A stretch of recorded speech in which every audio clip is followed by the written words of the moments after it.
வணக்கங்க. இப்போ வந்து இன்றைக்கி வந்து நம்ம நெல்லிக்காய் சட்னி செய்கிறதுக்கு எப்படின்றது தான். பெருநெல்லிக்காய் வந்து ஒரு ஆவியில் வேக வச்சு எடுத்து வச்சுருக்கிறேன். வேக வச்சு எடுத்து இந்த மாதிரி பிச்சு வச்சுருக்கேங்க.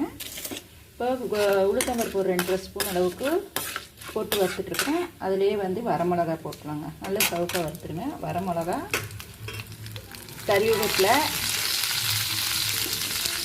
ஜீரகம், இஞ்சி இது எல்லாமே போட்டு நல்லா வறுக்கணும்.